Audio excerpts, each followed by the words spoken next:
All right. Can you hear me? Yep. Can you hear me? Yep. Gotcha. Sorry, I've got so many screens, Yeah, I hear you. and then I have to open the laptop itself. So that makes four screens, and then I can't figure out where it is on the other ones. Got to slide it in there. You're Wow, just what? you're going Hawaiian today, huh? Nice. Oh, yeah. That's pretty much my go-to. Oh, all right. I've got like four of them that I switch around. Okay. Everyone's got their style.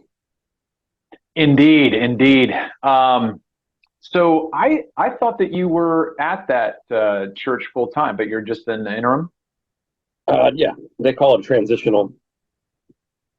Just make a difference between interim, which is just kind of holding place, and you just preach and take care of people instead of come in and fire people and hire people and make huge changes. So I'm a transitional pastor, and I've been here 18 and a half months, and I got another week. Just one more week, huh? Well, technically I'm here till the end of September, but I'll be in the office and I'll be cleaning things up and doing my own research, but I'm not preaching or teaching or doing anything after Sunday. And then Since what are you doing after that? I don't know the answer to that yet. Hopefully, I'm Adventure. projecting lots of new. I am. I keep saying no to offers that just don't feel like the right ones yet. So, Uh-huh. I don't. You still have your bike? Yeah. Well, there you go. You could just tool around the U.S. Preaching on the street corners and Yeah, it doesn't passing sound. passing around the coffer for fuel money. Yeah, definitely does not sound like me. So I don't like long bike rides. So when I go out on the motorcycle, I go for about 20 or 30 minutes tops, and then done. Okay. All right. I don't. So what do you want to do, man? I'll be a pastor. I just have to find the right church and get the right amount of money. So the one that I'm writing today, which I was writing before I talked to you, just saying no to them was just, yeah, the offer's just not good enough, and it's in a place that I'm just not thrilled to be. So I'm going to wait for something better. I just keep telling people And no. what kept you from going into the academia? Recently or 10 years ago? No, just well, whatever. I mean, just like you've got the PhD, so why? I mean, I don't remember if we've had this conversation before, so forgive me if I've forgotten it. But I'm just curious as to, why that hasn't been something that you've pursued in terms of. Yeah, I pursued it when I got my PhD. Even went to Minneapolis and you know had an interview with 30 plus different staff members for Bethel College, and uh, I didn't end up getting that one because of a disagreement on a hot topic issue at their particular school. But this is 20 years ago. So remember, my PhD, I finished my work in 2003. So it's 2023 now. I had my dissertation written by 2010. So that's been 13 years. And I have not been in academia. I've been in the pastorate for the last 20 years almost. So no, full 20 years. So I moved to Poolesville to write my dissertation, and then, or sorry, to Maryland, and then I took a job at a church for a couple of years so I could go into academia, and then I just stayed in the church and never.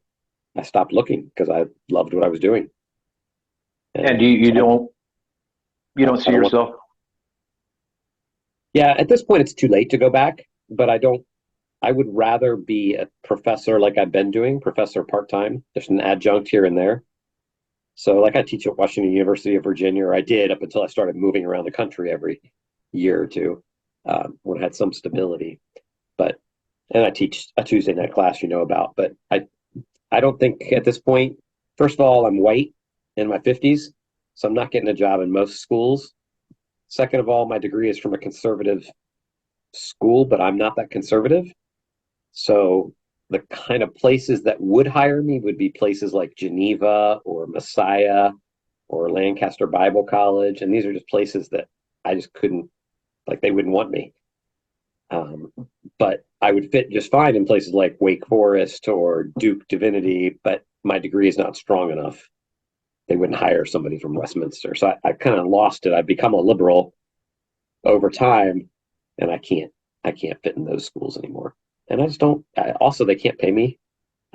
So most professors, What do you think you're worth, man? Don't you have a most little professors delusion at of grandeur?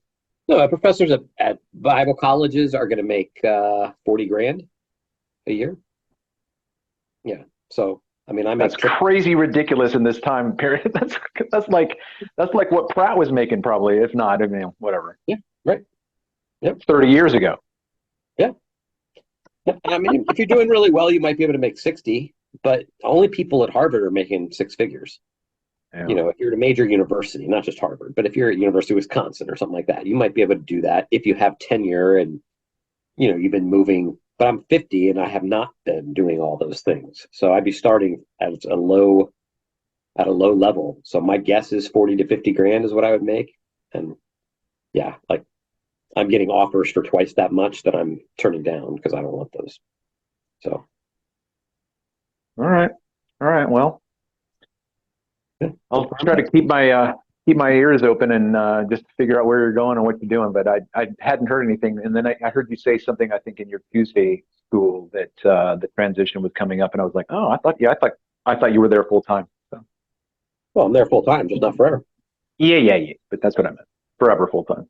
19 months. Um, so let's go back to the PhD thing. What drew you to it? You got your degree in Semitic studies, is that what it was? Hermeneutics. Or oh, your degree was in hermeneutics? Yeah, my Okay, for PhD. some reason I thought it was in Semitic studies. Huh. Okay. Well, I mean, it's my hermeneutics just means biblical studies, really, and my emphasis is Torah, so ancient Near Eastern world. But I actually did more work in Second Temple than I did in truly Semitic studies or ancient Near Eastern studies. But, Yeah. but Okay. I'm a general, so I had to deal with all those things. But Yeah, hermeneutics is yeah. what the degree is in. Okay. So All even though right. my Hebrew sucks, I still got my PhD. So Well, I didn't put this in my notes, but let me ask you while it came to my mind because I've thought about it a couple of times, and you've said it twice in your Tuesday school, and it's interesting that you said it because I thought I said it, but I'm wondering now if we both heard it at RTS. So oh, okay, what is this? I'm because that's the only place I can figure that you would say the same thing I've said because I don't think you've listened to my podcast. I've So listened to like, one or two in the past, yes. yeah, yeah, but I mean, in terms of like whether or not I've said this. So what I've said in my podcast is all translation is interpretation. Oh yeah. I don't know So that that's you've something said, unique to RTS or to us. That's just a common anybody who knows anything about how translations work. yeah, but I've never heard anybody say that. So when I was doing my podcast and thinking about what I was going to say and this, that, and the other, I was just being funneled through the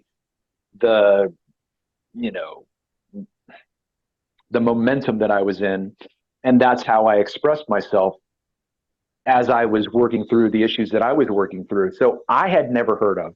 So then when you said it, I was like, well, maybe I did hear it from someplace else, and I just can't remember where. So I was going to ask you if it's just this generic concept, or if you remember particularly hearing something along the way. Yeah, I don't remember hearing it. It's in the air of all scholarship. I think all of us know that. Yeah, yeah. Okay. All right.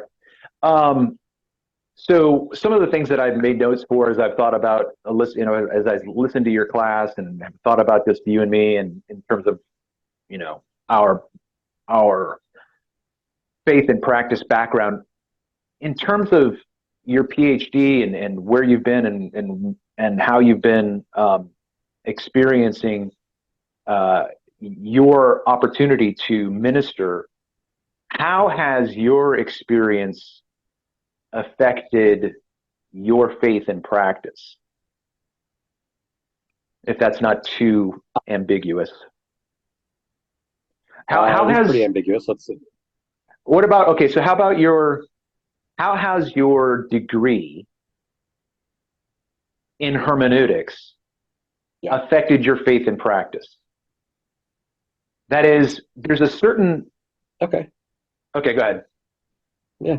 Um, so my own particular faith, like my individual faith, it has it has made it's made it a more of a limping faith, more of a trusting and clinging faith, and less about when I went to RTS, whatever 25 years ago, whatever that was, holy Yeah. mackerel, 25 years ago, it was all about apologetics, defending the faith, having the right answers to everything. Uh, Spending a few years doing PhD work in hermeneutics has made all of that just like it makes it laughable to me. Like I can poke holes in all of those apologetic kind of practices. It just doesn't work. Those are really simply for people who already believe and need a little bit of cool confirmation, and they're just looking for something that will agree with what they already have said. Can you isolate one particular topic to bring up that comes to your mind if there's one? Well, like right now we're talking about like the history of the Bible. It's on to in my class that we're doing. So how the Bible came to be. So it's very simple just to say, well, all the manuscript evidence is very clear that everybody copied things perfectly 100%. And if they made one copy wrong, they threw it in the fire. And, but, and then of course, there's no such thing as documentary hypothesis because of the Yahwistic and the Elohistic word, that those things should be combined anyway. And uh, all of those things have great evangelical answers that are just do not ring true. They're just very I don't Okay, know so I want to keep unraveling that then, because how do the evangelical approaches not address those topics appropriately in your mind? You said they don't ring through, so then yeah, they're just defending our view of the Bible as if it was handed to us in some sort of I don't know, some on high experience where Yahweh just gives us the scriptures as holy as they are. Here they are, 66 books that we all believe. I mean, just look at all of our belief statements. Anytime like I'm looking at a church, I go through the belief statements and I look at what they say about scripture, authoritative, inspired, inerrant, infallible, whatever the different words are that they use about this stuff. And of course, it means always the 66 books. And then you're like, okay, why do the Catholics have more books? Why do the Eastern Orthodox have tons of different groups of uh, books that are all different? Why is it everybody has a different canon? The Jews have a different canon, different orders to the canon. But what we just want to do is we want to confirm to Christians who are listening, hey, this is right.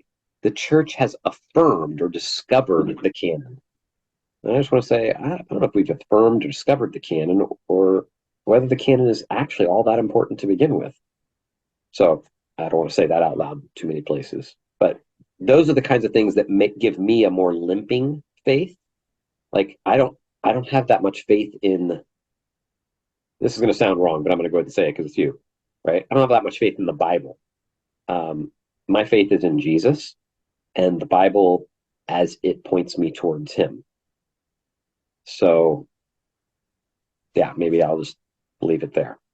That helps me in my okay. own faith and practice to limp more, to have faith and cling to Him more without having answers to everything. I feel like I don't have answers to very many things anymore. Uh, and even when I figure out, like, I'm pretty sure this verse should be interpreted in this particular way, it really doesn't matter to me. Like this is what I think Paul thought, but whether Paul understood it correctly is a totally different question. But we've got more to do, or whether that text should be part of the text, or some other verses should be brought in that aren't canonical. Should we interpret it with Enoch and with Jubilees and with I don't know, the Didache or the Shepherd of Hermas. And I'm What okay about doing. the practice part? What are some things that you have as a discipline that you would say is something that is not going to be monolithic across the board for everybody to do, but that you have found uh, significant? Um, hmm, that somehow is based on my academic work. Uh, Or not even that, just in reality, like, in terms of meditation or prayer or Bible study, like, is there something that Jace does that is consistently, like it's almost like a workout, right? You do legs, you do back, you do chest, you do, but you do those things like you do it on this day, you do it on this day, and you rotate, but you are consistent. The next week, you're just going to repeat that pattern. So I guess what I'm asking you is, for you, what have you found personally that has been a catalyst in strengthening and directing your spiritual development that you hold as a regular pattern, or if there is one at all, for you? Yeah.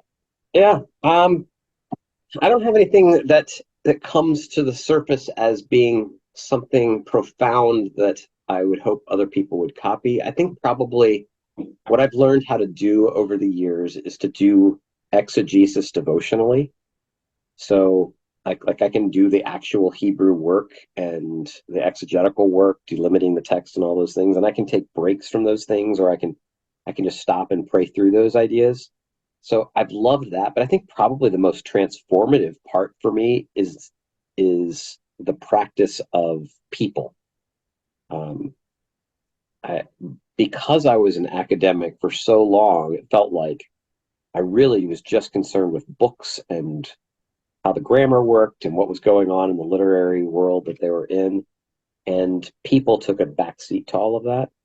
So most of my work now is incredibly pastoral. So it's a lot of texts and a lot of phone calls and a lot of snail mail notes that transform me. So transformation is made in my life by writing and caring for other people. And then of course you get texts back from all those people or phone calls back from those people and responses.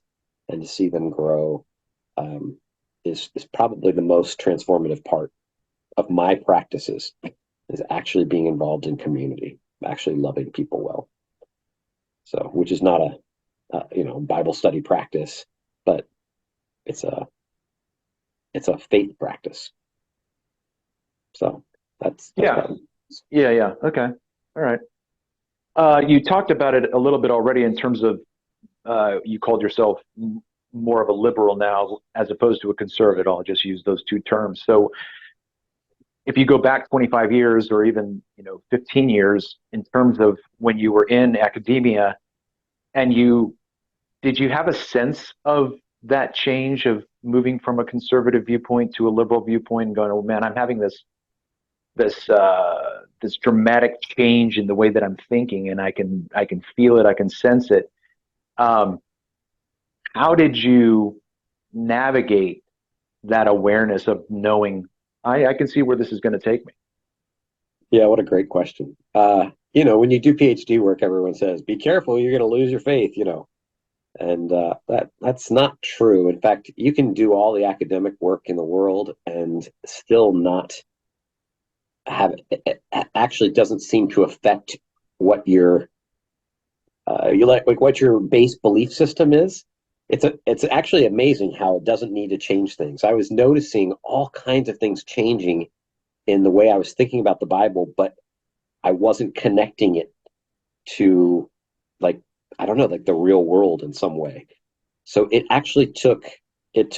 have these dark moments of the soul, right? These dark nights of the soul where for me, a lot of them were academic. We went at Reformed, you learned a lot of information and it was a little bit scary sometimes. And then you make it through that. And then I went into my PhD and did that stuff, and it was way scarier. Like, you learned all kinds of stuff that I couldn't imagine. You learn how to critique your own beliefs. But even then, I'm still able to stand pretty strong with all the things that I was doing. So I was very much in a Reformed Southern Baptist world, and I was able to figure out how to make that work. But as time went by, I think the thing that collapsed a lot of my thinking was just a new understanding of what the Bible was, which is why that's why I talk about that all the time. It's just this new, like, what is this book? What is it trying to do? Is it trying to give me ethics? Is it trying to give me history? Is it trying to give me science? And to determine that it's not trying to do any of those things, I don't think it's doing something very different. Um, yeah, I kind of rattled on, but I've forgotten where your original question was. Where is the navigation of the seas of changing the way that you might think in terms of bibliog or shoot, now I lost the word. But just how your faith maintained stability going into a field that possibly could have brought things your way that would have challenged that faith. I was just asking how you navigated and established those stable anchors, I suppose. So one of the things that came to mind as you were talking was one of the um, paradigms that Pratt put out for us, and that was the cone of certainty. You remember that? Yeah, yeah. Right. So for you, how would you like give us maybe two or three, maybe, yeah, just do two or three. Like, what are Jace's cones of certainty? And let me just, I didn't think about saying this before, but I am recording this. Oh, okay. Here, I Okay. thought we were just hanging out. So you're going to be showing this to other people. I better be careful with what I say. You know what? I thought about that before because you made that comment. Like, I would say this to you, Travis, but not to other people. I'm like, oh, okay, got to tell them that I'm recording. Yeah. Um, well, yeah, I am intending on making this public, but it's only just to have this open-ended discussion. I think healthy and helpful, because a lot of my listeners are more of this really bizarre Hebrew roots, Torah loving, just wild expressions that I would never have imagined existed. You know what I mean? So Yeah. a lot of the things that those people talk about, I counter. Like, I come up against them and I'm like, okay, where's your evidence for this? Why are you saying this? And they just push back with all of these, you know, just knee jerk evangelical pop answers. And I'm just thinking, man, these people have no clue. They really don't have any idea. And even what you were talking about when you went into grad school for the PhD, when you came across more information that you could sense was a challenge, but then you navigated through it. Those people aren't even aware of those things, and yet they're just spitting out these facts in their minds that prove their point. So I was thinking about these conversations with you and me in terms of just having a healthy conversation for someone who is in the field, is in the ministry with people. What does spirituality look like? What does adherence to a tradition look like? So anyway, just a lot of stuff that I do Uber and I've been driving trucks, so I have a lot of time to think. But I'm the only one thinking and I'm the only one talking. And I'm like, man, I wish I could have a conversation with somebody about this stuff. That's right. But Yeah. Community is important. Yeah.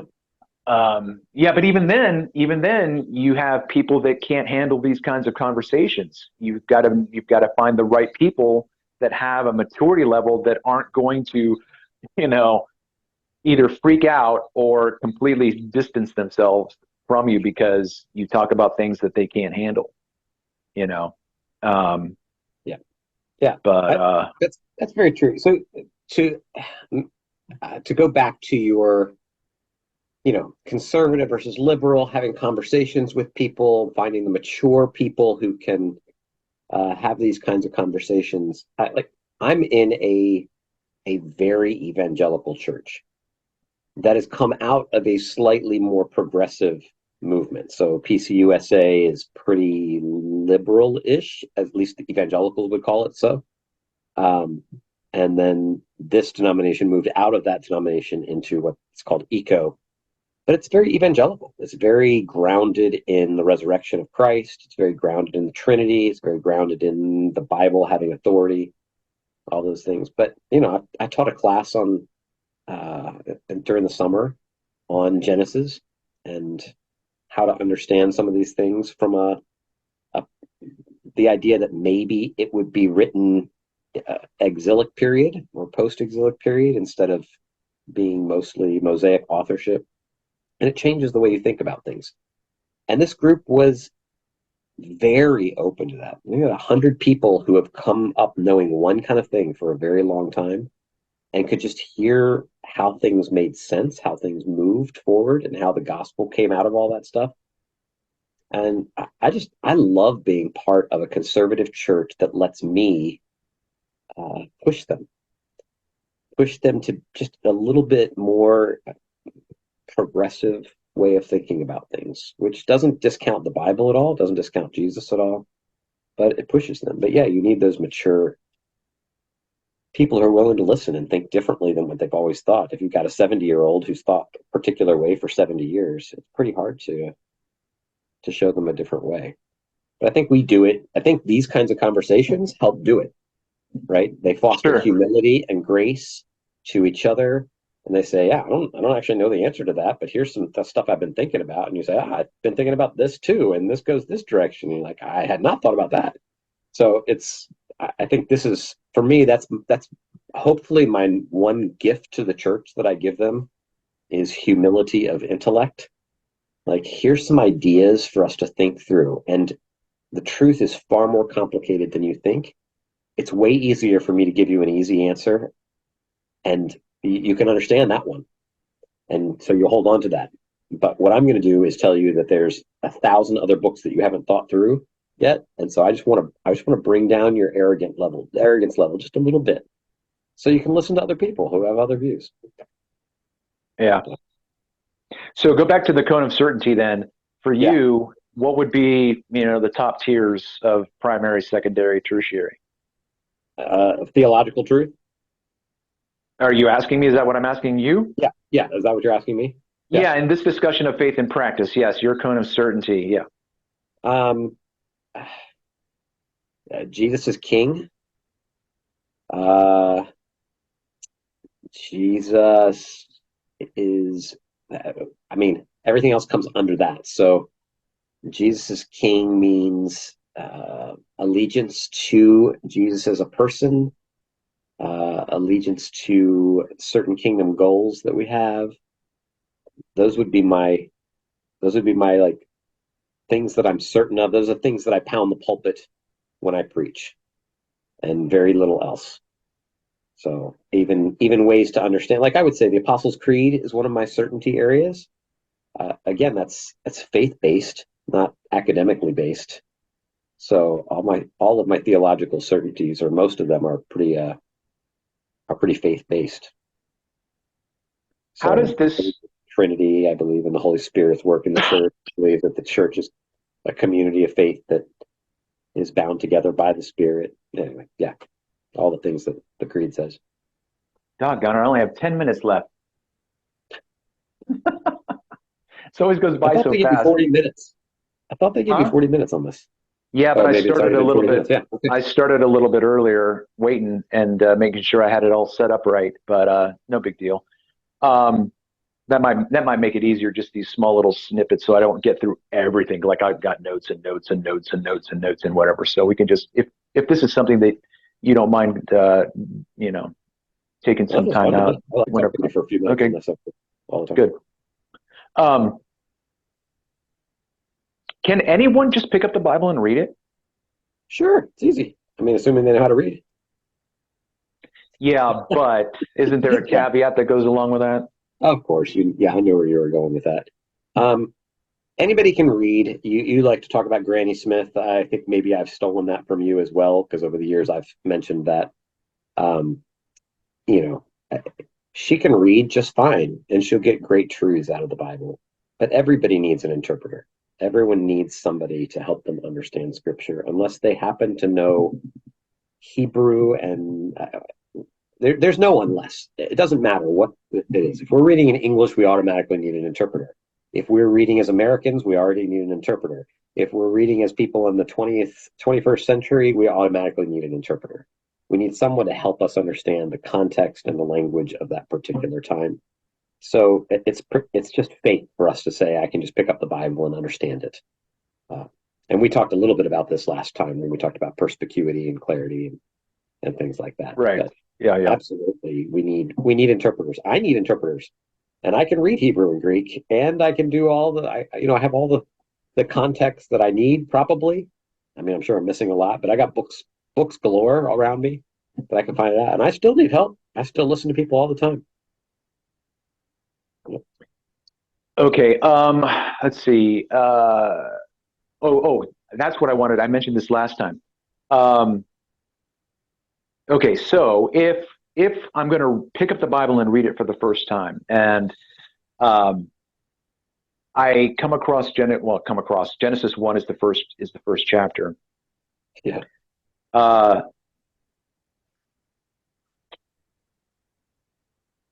do do you think the approach to understanding Genesis 1 as a temple text is valid?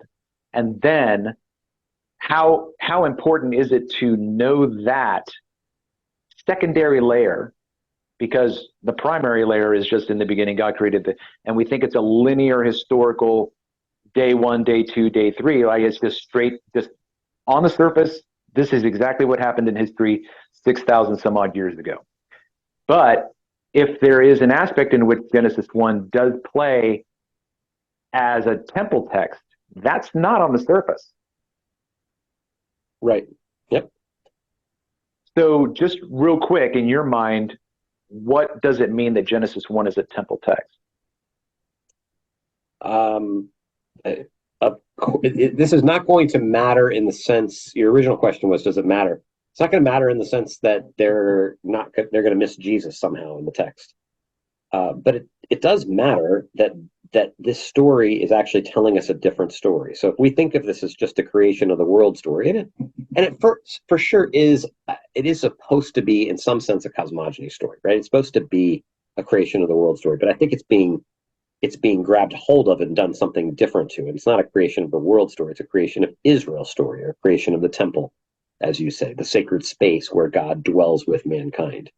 If we get that right from the beginning, that we have sacred space taking place, then the whole story, the Heilsgeschichte, the history of redemption comes alive in a different way. So when we get to the gospel, we see something different. We actually see something different because that story leads us into the failure to mature story of chapters 2 and 3, which leads us into a recreation story in chapters 6 through 9. It opens things up differently. If Israel is being called to something, failing to get to it, right? Called to something, sacred space, where God dwells, but fails to mature to the proper place, and God has to start over. He keeps recreating in the story. Then the resurrection makes so much more sense. The gospel makes so much more sense than what we've done with it. And I think Paul's didactic conversations often also make way more sense. There's all kinds of things that I struggle with Paul, but if I see the first 11 chapters of Genesis differently, Paul opens up in new ways. So, Okay, so I know how for myself that I can go to Genesis 2 as a temple text, but Genesis 1, again, I don't, for me, at least I didn't hear I didn't want to hear something in particular other than something that's helping me clarify, because I haven't looked into Genesis 1 as a temple text in years and years, since I even read Walton, perhaps. But again, in Genesis 1 specifically, for you, what are some key indicators that it is a sacred space temple text? yeah, so he's cleansing the chaos. So from verse 2, right from the very beginning, he's already starting to cleanse the chaos and create a place where he and his person can dwell together. So that's where, the first three days of creation match the second 3 days of creation, which is going to culminate in day 6, which is mankind. So the representative, the icon, the priest of God is going to be placed. The one who represents him well is going to be placed on dry land or in this sacred space where he and God can dwell together. So, and then of course it's in 7 days, which is a Levitical move. Of course, the 7 days, the priesthood, that's what the Levites they're celebrating on the 7th day. So that's in celebration of this icon. Finally, icon is the Greek word, or tselem is the Hebrew word for this image of God. And now we have the image, mankind, which is placed in the temple, the priest of God. So, and I think that leads very beautifully into chapter 2, which just makes it even more clear. So it's a cleansing of chaotic space and creating sacred space where God will dwell with mankind. And that's the whole purpose of the temple, is the place where God dwells with mankind. Right, right. Well, you got the end of the book now God's dwelling is with man, and blah blah blah, right? So, Revelation, yeah. what was the other question I was going to ask real So quick? We've back got to like Eden, the Eden City. Yeah. we got 2.5 minutes. Oh, so a lot when I talk about Genesis 1, 2, and 3 as allegory or myth, a lot of people, well, why can't it be literal too? I'm like, that's fine. If you want to make it literal, as long as you give me the allegory, I don't care what you do with it after that. You know, you can do whatever you want. But in your mind, is there any justification for seeing Genesis 1 as, you should be able to just pick this up and understand it, that it's not literal?